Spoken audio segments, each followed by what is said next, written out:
Welcome, everybody, to another edition of, oh, wow, my camera's a little bit off there. Welcome, everybody, to another edition of the BW Jackson for America. Hold on, let me see if I can make a quick adjustment here.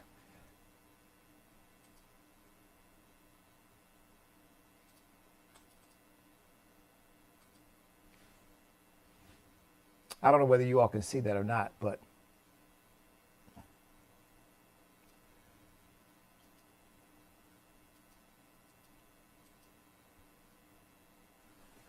had a little bit of studio work done. Let's see, I think that's a little bit better. Well, let me see.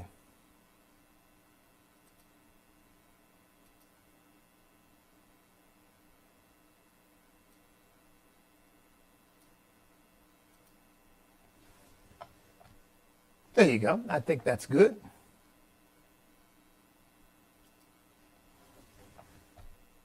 Yeah, that's better.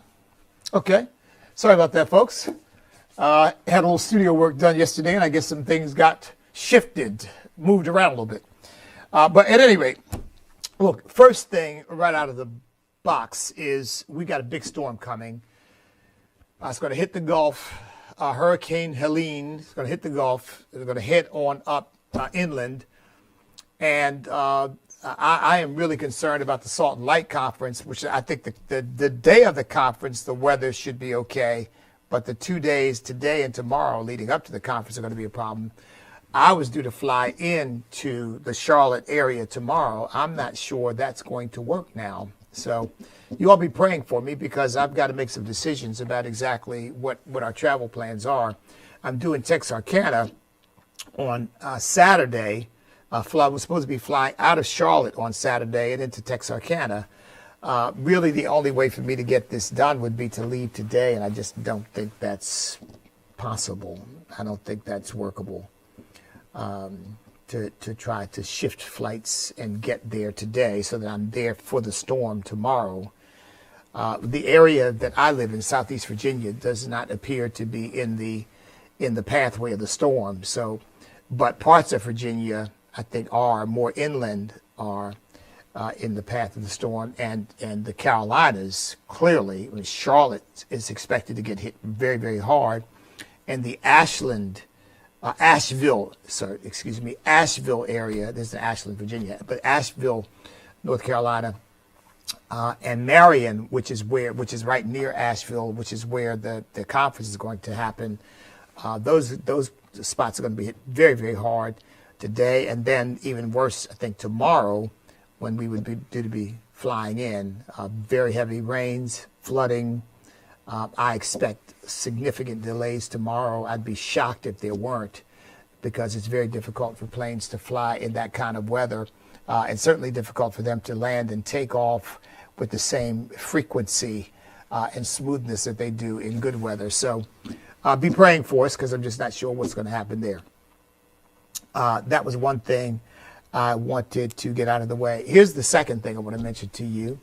I have refrained from joining TikTok because I don't want to do anything that puts me in any way in support of China's encroachment on our country. I consider China to be an existential threat to the future of this nation. I consider China to be a mortal enemy of the United States of America. And I consider China to be a country that is at war with us right now. China is at war with the United States of America right now. But it's not a kinetic war. They're using media. They're using communications. They're using economics. They're using foreign relations, anything they can in order to try to diminish, ultimately to destroy American predominance. I don't think they want to destroy our economy because they depend too much on it. But I think what they do want to do is get control of the American economy, get control of the American people. I'm not participating in that. And so I've refrained from TikTok. I've now signed on to TikTok. I haven't done any broadcasts on TikTok, any live streams on TikTok yet, but I've now signed on because law has been passed and signed by Joe Biden to require TikTok to divest itself of ByteDance, which is a Chinese-owned and controlled company. And so, in other words, so that TikTok cannot have any Chinese ownership or control. That is what I want. The law has been passed. The implementation, it gave them 9 months to do it, so they have until the end of this year. ByteDance has now sued to try to overthrow that legislation. I'm not sure what the basis of their lawsuit is. This is a national security matter as far as I am concerned, and the court shouldn't have anything to say about legislation that requires that a foreign adversary not own a company that has immense influence, particularly among our young people in the United States of America. So, but now that the legislation has been passed and the process is moving, and I see other conservatives doing the same thing, I'm going to jump on TikTok and start doing some live streams on TikTok, and we'll see what the Lord does with that. But yeah, my struggle with it was I wanted to reach the people on TikTok, but I didn't want to be a part of China's infiltration of our country. So I refrained. But I'm now going to jump on and believe God to give me a bunch of followers, young people particularly, that I can speak to, because they need somebody with godly wisdom to speak into their lives, because they got all these celebrity idiots are talking to them and filling their heads with a bunch of mush and just leaving these poor kids completely bereft of any sense of godly wisdom, any common sense for that matter. But thank God there is an awakening happening in our country. A third great awakening, I believe, has already started in our country, and we're seeing it pop up in universities around the country where you're having revivals, you're having baptisms. We're seeing people who have been, in fact, people who have been on the left now coming over to the right and saying, you know what, I'm a Christian now. I don't believe that junk that I used to believe. We've seen that happening. It's been episodic here and there, but nevertheless, those signs are presenting themselves. I said to you all maybe a couple of weeks ago, maybe longer than that, maybe about 3 weeks ago, I said, I don't want to jump the gun on this. I said, but I'm sensing a change in Mark Zuckerberg. I'm sensing something going on there. And it may or may not be real, but something is happening. There's some kind of adjustment going on in his life. Well, just read an article in Breitbart this morning that Mark Zuckerberg is now calling himself a libertarian. Remember, the first thing he said that I thought was really interesting was that he admired the way President Trump handled the assassination attempt. Of course, he used a term I wouldn't use, but he said it's the most bad blank thing I'd ever seen, which was, it was complimentary. If you'll forget about, the way he expressed it, it was complimentary. I know leftists didn't like that, because you haven't heard any leftists compliment the president on what he had. In fact, they criticized the president, saying, fight, fight, fight. And say, see, he's stoking violence. Somebody just tried to shoot the man. And he's saying, I'm not bending down. I'm not bending over. I'm not laying down. I'm not quitting. That's all he was saying. And I want everybody else to just keep fighting for what we believe in. And of course, my goodness gracious. But Mark Zuckerberg said he thought that the way President Trump handled that was really admirable. Interesting. Well, now he's calling himself a libertarian. He's saying he's not going to spend money. In fact, he even said in this article that he's allowed himself to be influenced by leftists in his company, and that he's no longer going to do that. He doesn't want Facebook to be viewed as a left-wing company, or Meta to be viewed as a left-wing company. He said he's going to start maintaining neutrality in politics. Now, that's not good enough for me, but it's a start. So I really believe that this is in part the hand of God moving in this nation, shifting things, changing things. Now, how, whether and to what extent that will be reflected in Facebook's policies, because I know for a fact that Facebook is shadow banning me. I mean, I know it. I just know it. Because I can tell by the, and by the way, it's improving a little bit too. So maybe that's another indication. But the number of views I used to get versus the number of views I've gotten, say, in the last just few years.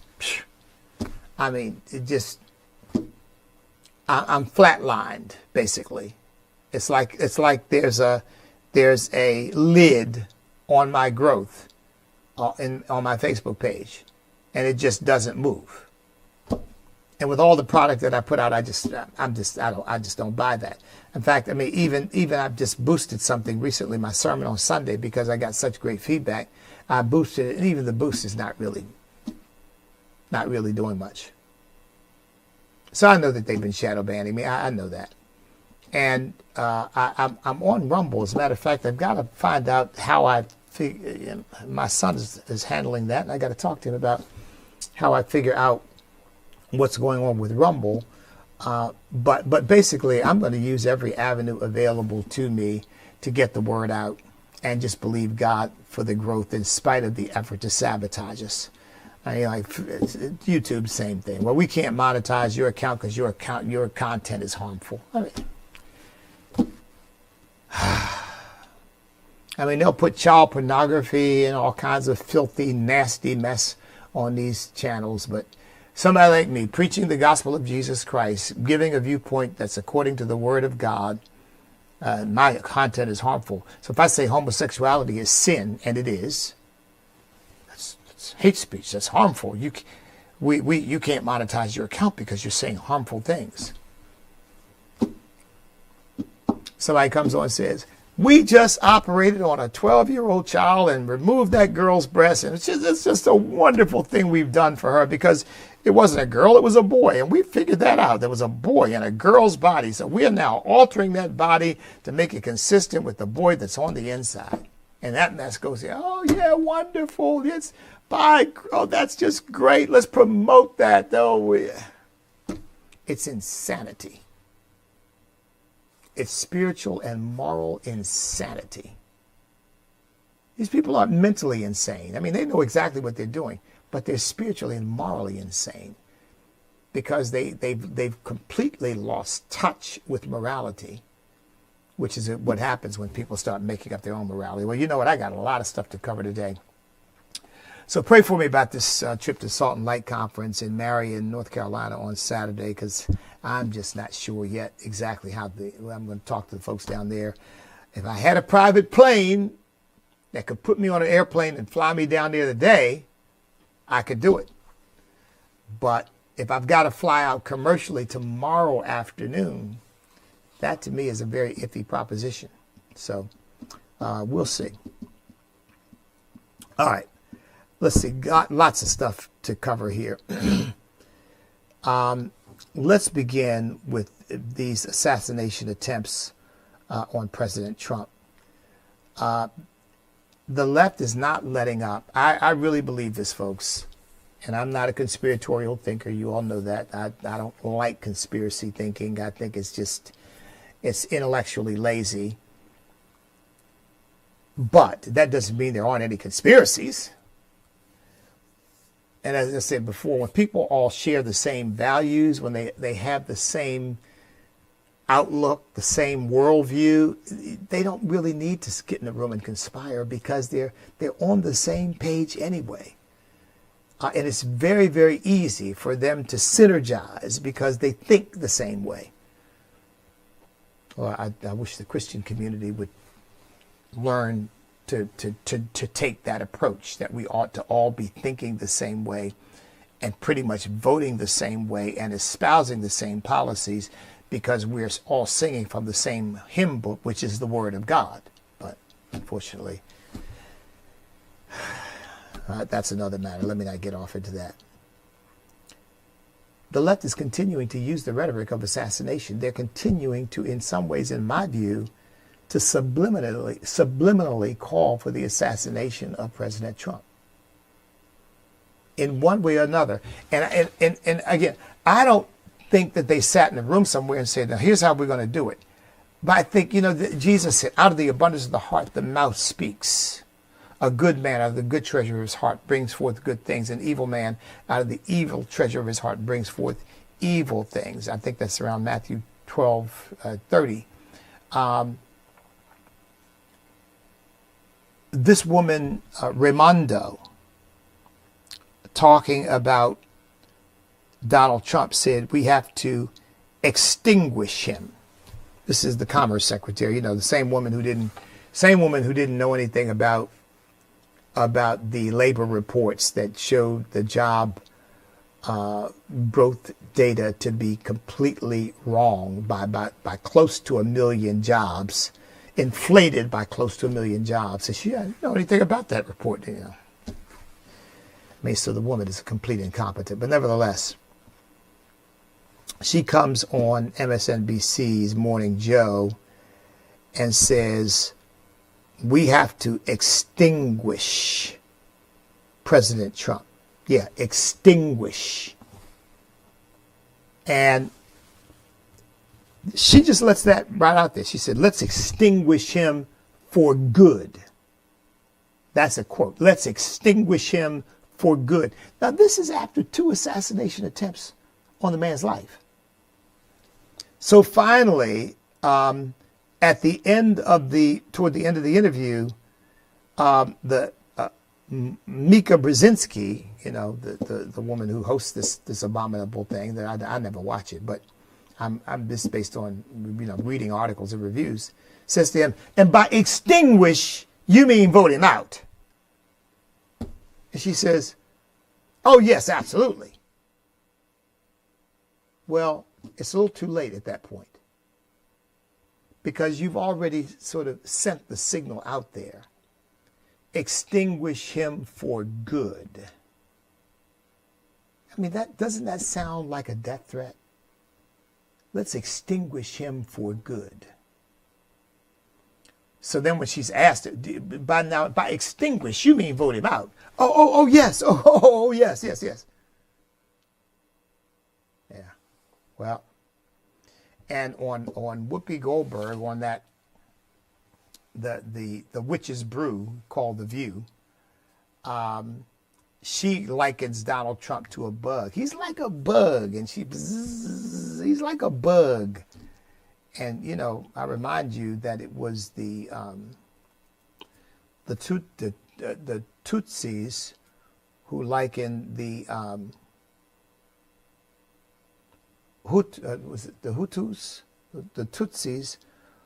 I forget the name of the other tribe. I think it was the Hutus, but they likened them to cockroaches. Before they killed nearly 1 million, they tried to commit genocide against the Hutus. And I hope I've got that right. I sometimes get a little bit, I forget which tribe committed genocide against which, but I'm pretty sure I've got that right. Let me just double check that and straighten that out right now, because I hate to be wrong about that.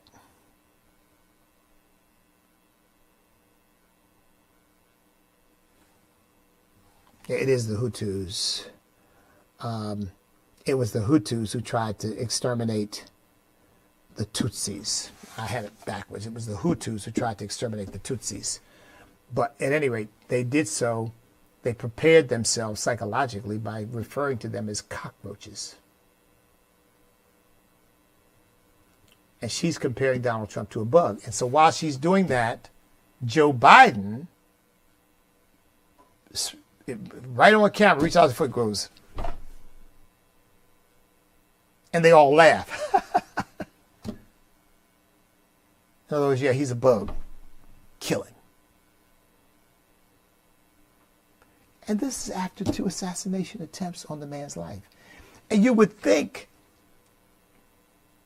that these people are smart enough that they would say, well, we got to show some restraint on how we refer to him and talk about him, because obviously we don't want any nutcases out there to think we're in some way sending them a signal, yeah, go kill him. They're not doing that. They're still using the language of assassination, even if it's somewhat subtle. So when you call a man a bug and then you pretend to stomp on the bug, when you stomp on a bug, what are you doing? You're killing it. And I did see the clip. I didn't see not one sense of discomfort, not one sense of, given 2 assassination attempts on the man. I just don't think that's appropriate. So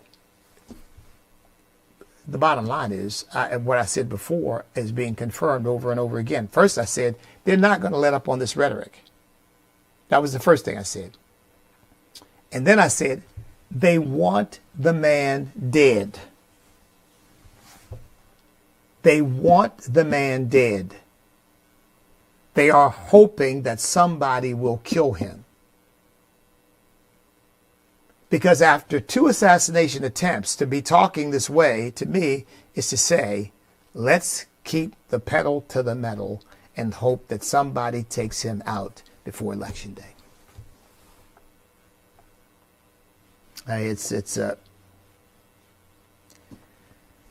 This is why we have to vote these people out, because they are truly antithetical to everything this country represents. They really are. They want to talk about the peaceful transition of power, and they're using all this rhetoric to try to get Donald Trump assassinated. And they want to talk about the peaceful transition of power as a hallmark of America. Well, please. As if the January 6th activities, as if that threatened the whole tradition of the peaceful transition of power. It did not. It did not. I mean, the people who went into the Capitol, I don't want to get into all the minutiae and details of that, but the people who went into the Capitol, I don't know if there was anybody in there who was idiotic enough to believe that somehow they were going to overthrow the United States of America, or they were going to install Donald Trump in as president, as permanent president, or any. There were, I guarantee, if you could find one person in that whole crowd who thought that, congratulations, because I don't believe there was a single person in there who thought that. I think what the thought was to slow things down and give the country an opportunity to assess what happened in the election and to assess the legitimacy of some of these electoral votes in light of the shenanigans that had gone on in order to produce those election results. I think that was the motive. Not we're going to overthrow the country, we're going to overthrow elections, we're going to overthrow the Constitution, we're going to overthrow the government. I mean, insurrection, my foot. But that's the way they played it. But now here they are doing something which is clearly an attempt to subvert our constitutional republic, which is, let's see if we can get Donald Trump killed. Let's see if we can stomp him out like a bug. Let's see if we can extinguish him completely.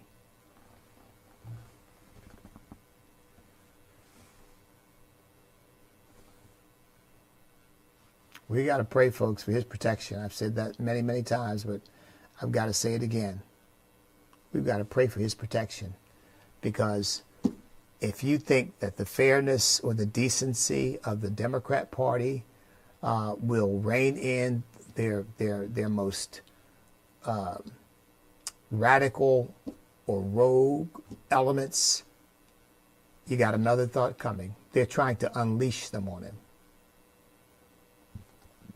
And now let's add to this mix Iran. Iran apparently is very serious about developing a plan if they don't already have the plan.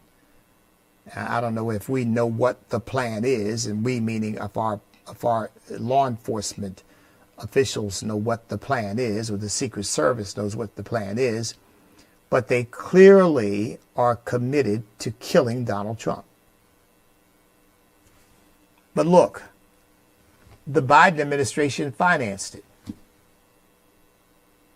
Now here again, folks, I'm not a conspiratorial thinker, and I say that because I want you to know, when I know I'm speculating, I don't have information that could prove this. All I have is what I know is the evil of the people I'm talking about. And therefore, in my view, nothing is beyond them in terms of moral compunctions. There's nothing they're unwilling to do in order to get and keep power. So, it does make you wonder, doesn't it? If releasing the initial $6 billion, and I think an additional $4 billion more, I think about $10 billion that's been provided to Iran, whether it's been unleashed with a wink, wink, nod, nod, tell you what, we give you this money, you kill Donald Trump for us. Go right ahead. Donald Trump, and here again, I'm not saying that happened. All I'm saying is I'm speculating because to tell you the truth, I can't find a rational reason for a president of the United States to release billions of dollars to a country that is admittedly committed itself to fomenting terrorism around the world and has never renounced that intention, and you're unleashing billions of dollars to them. Why? You want more terrorism around the world because that's what you're financing. Or is there something else? And again, I know people will criticize me, say, he's fomenting conspiracy theories. No, I am honestly and openly speculating about why an American administration would release billions of dollars to a rogue, outlaw, terroristic regime when we are now finding out that part of what they're doing with those resources is to figure out how to kill former President Donald Trump.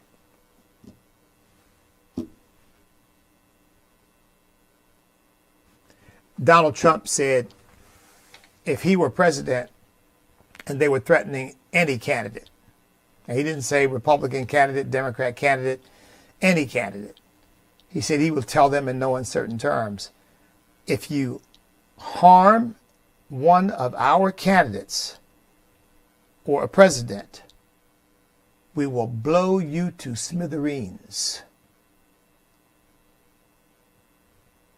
I haven't heard Biden say anything like that, have you? Not only anything like that, I haven't heard Biden say anything at all.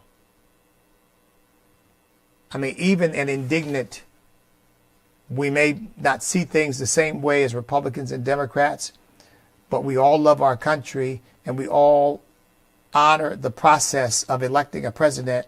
And if I find out that Iran has harmed a candidate for president, or any candidate for that matter, there are going to be grave consequences, and they will be of a kinetic nature. Meaning, I'm going to put a missile up your backside.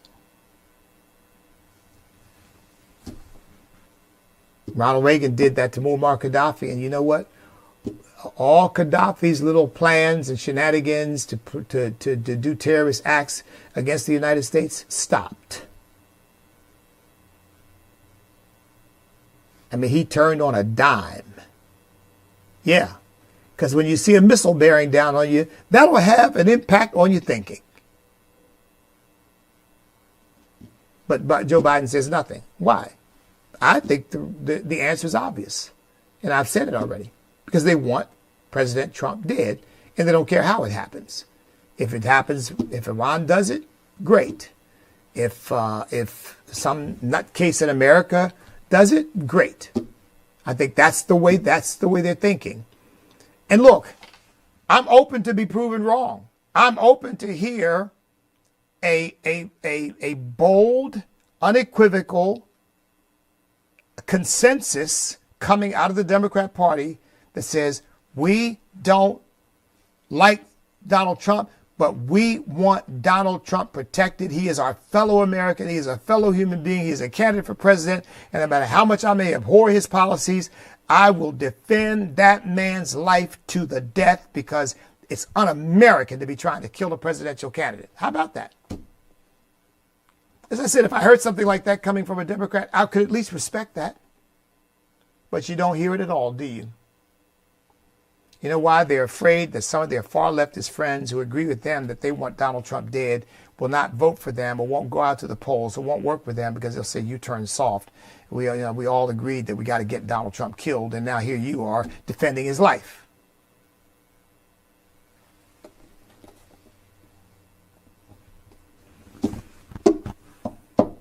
Folks, I consider it to be sad that I have to say these kinds of things. I really do.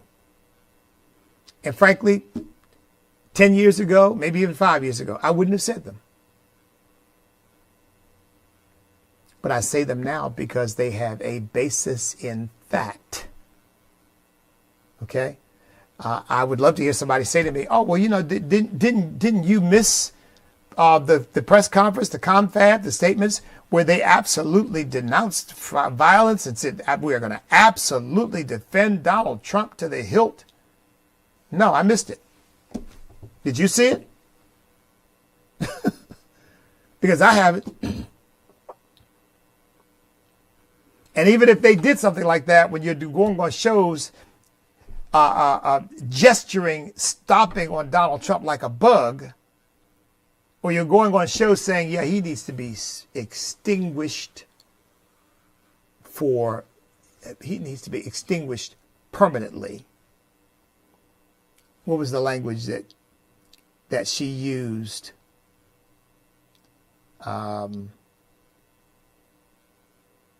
He needs to be extinguished. Oh, I'll find it. But yeah, he needs to be extinguished for good. That was it. He needs to be extinguished for good. For good means permanently. And that again, that's not the same as saying he needs to be kept out of office. Extinguished for good. When you extinguish something, you kill it. So, at any rate, folks, I will leave it to you to assess the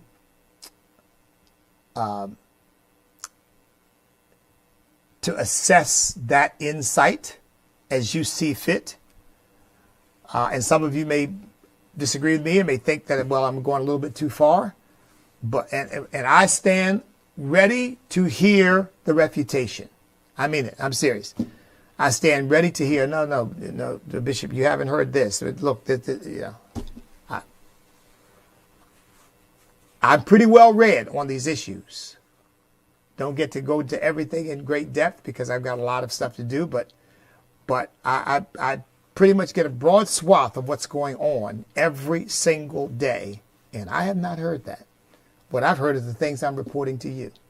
You got Iran trying to have him killed, financed by Biden. You got Biden gesturing, stomping on him like a bug after Oprah Winfrey likens him to a bug.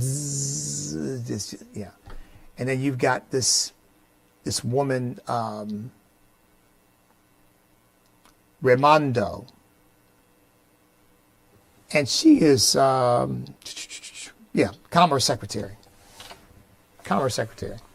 Gina Raimondo, saying we need to extinguish him for good. This from the woman who didn't know anything about the labor statistics correction of the prior jobs report, and downgrading the report by better than 800,000 jobs that they claimed to have been created that weren't. This is the woman who now says we got to extinguish Donald Trump for good. So you assess it for yourself, okay? But my assessment not only remains the same, but I am strengthened in my assessment that they really do want Donald Trump dead. I'm strengthened in that, which means we really have to pray for him, and we've got to demand the utmost. In fact, I think he really does need to hire private security to buttress the Secret Service, people that he can absolutely trust, because I'll be very honest, folks, I don't trust the Secret Service now. You look at the assessments of how they've managed the protection of Donald Trump. Did you hear that one Secret Service agent was asked, well, did it cross your mind that maybe given the fact that there was potential danger that Donald Trump should not be allowed to take the stage? Never crossed my mind. He said it never crossed my mind. So, something's clearly wrong.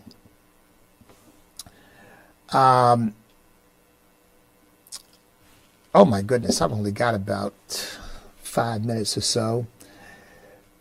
I already mentioned Mark Zuckerberg, and let's put it this way. I am cautiously optimistic about the changes I see in Mark Zuckerberg. So, it appears to me to be a little bit of a win. I'll take it. And let's hope he keeps moving in the right direction. Maybe somebody will even get a hold of him and witness to him the love of God and the faith of Jesus Christ, and get the man saved so that he revolutionizes Facebook and turns it into an organization that is committed to making sure that the Judeo-Christian values and principles of this nation are upheld and protected and promoted. Now I know that's visionary, but hey, God can do anything but fail. And let's believe God for that. Kamala Harris has been basically trying to avoid taking responsibility for the failures of the Biden administration, and they are many. But Joe Biden said, I think in that same interview, that he delegated everything to Kamala Harris. And so it's almost as if he's trying to absolve himself of responsibility for the terrible economy, for the high crime, for the open borders, for the weak foreign policy. He's trying to absolve himself and put it all on Kamala Harris, while she's basically trying to absolve herself and put it all on Joe Biden. Little quips like, I am obviously not Joe Biden. Well, given the way the Democrat Party thinks, I'm glad you said it, because we might not know otherwise. Because he could be a woman and you could be a man.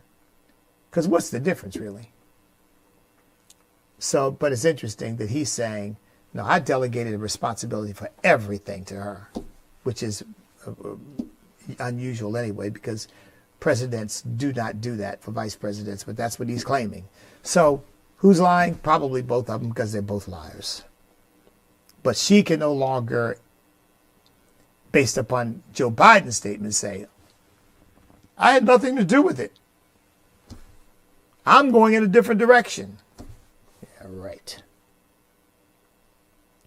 And in this interview, and this was really a softball interview with this Stephanie Ruhle of the Marxist Socialist No Brains channel, who was basically trying to help Kamala Harris, because I think she's the one who said that Kamala Harris didn't need to answer any questions. But when she asked her basic economic questions, she couldn't answer them. Let me see if I can find one answer she gave. And I thought it was just bizarre. But she just couldn't. Oh yeah, here you go. Talking about Donald Trump.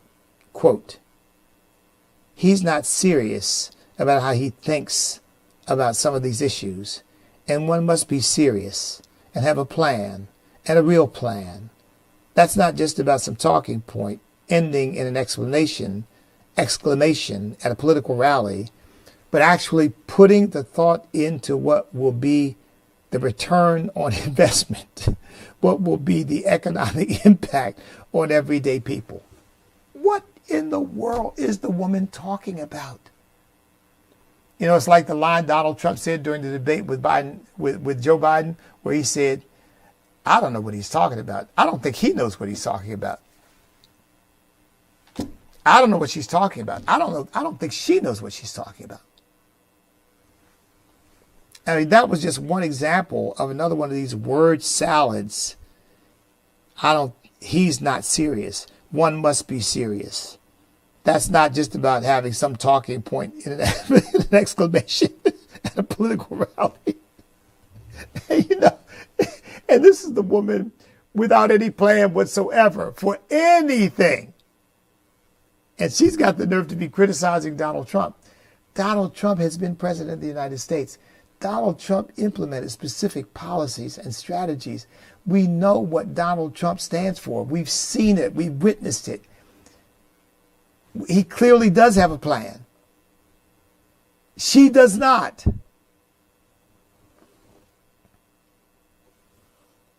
That was just one. I thought there was another one. Oh, here's one of the quotes she said.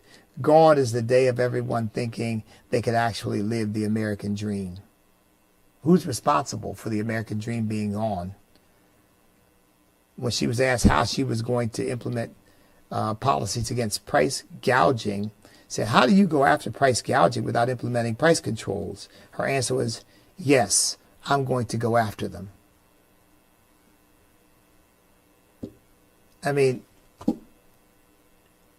there's just nothing here.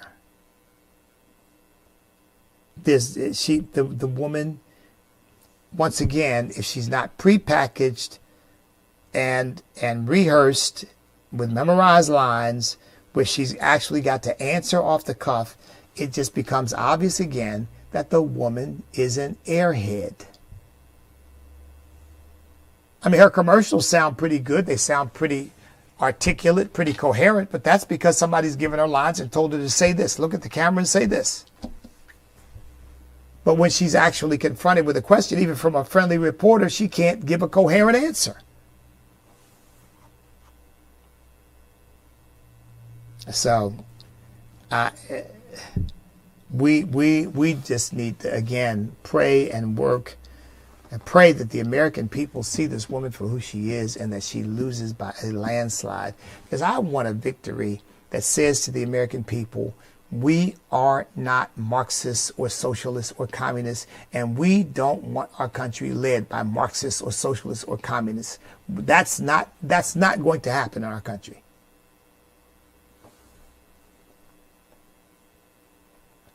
Did you see that, what is this story here? There's some stories arising. Yeah, I got to get this one in. I won't spend much time on it. But there's some stories arising about potential voter fraud.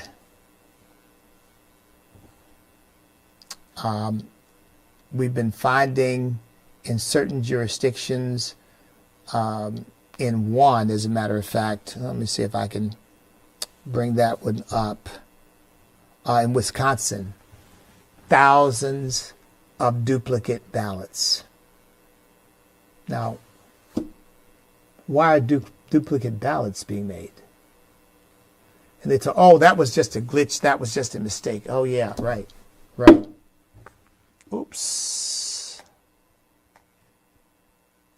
Sorry about that, folks. Yeah, that was just a mistake. Yeah. Okay. If you believe that, I got a great big old bridge in Brooklyn. I'll sell you cheap. So, again, we're going to have to be vigilant at these polls because these people intend to cheat. They do not intend to let Donald Trump get elected legitimately. If they have to cheat to stop him, they're going to cheat. Now, I can say that without any hesitation or equivocation at all because these people have no moral core whatsoever.